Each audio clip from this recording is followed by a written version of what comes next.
Magandang araw ulit mga kasaka. For today's episode po ng ating tambay dito sa Kamatisan, atin pong i-share sa ating mga kasaka kung gaya po yun nung ating naipangako nung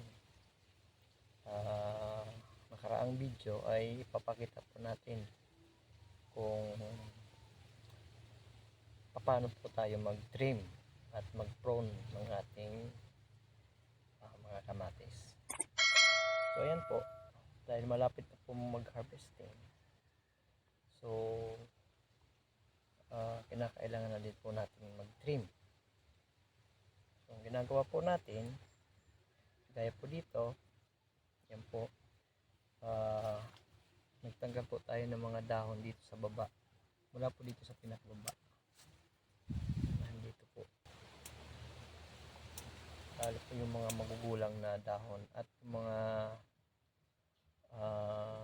sanga na sabi nga po ay mga unwanted branches. So, gaya po nito, so mga ganyan, so tinatanggal po natin yan kasi kumakain din po yan ng mga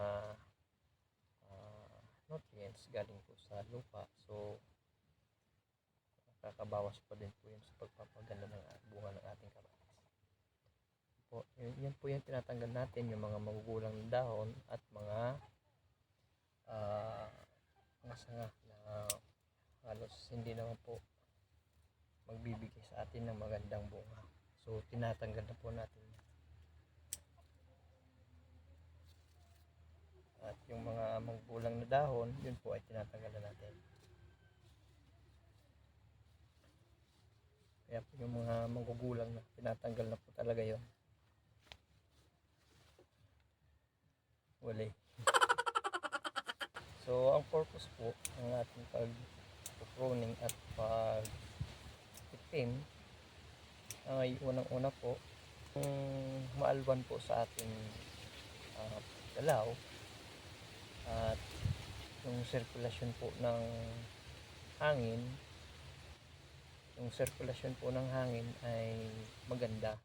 And then pangalawa po, yung mapapataas po natin yung efficiency ng pag-apply natin ng yung pag-spray po natin ng insecticide, foliars at mga fungicide. So mas magiging epektibo po yung ating pag-spray kasi mababawasan po natin yung mga sagabal na mga dahon na. Pangatlo ay kasi po yung sobrang kapal ng dahon ay pinamamahayan po yan ng mga insekto. So dyan po sila namumugad at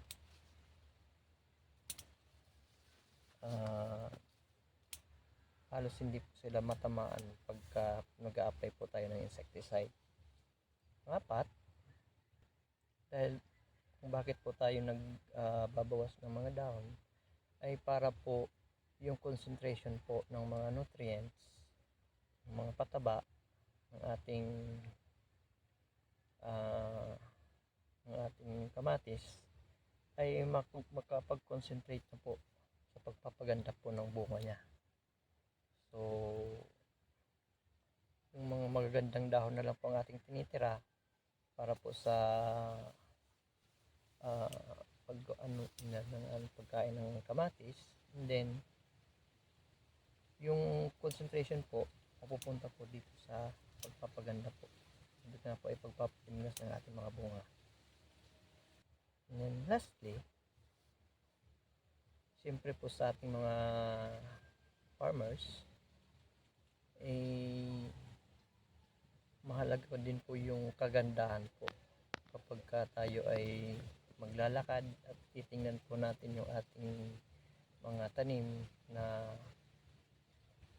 maganda at masigla, tapos kitang kita po natin yung bunga, dun pa lamang po ay panalo na po tayo.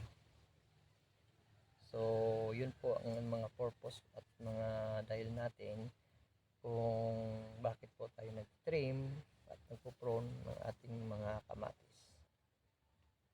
So Yun lamang po, hanggang sa sunod na video.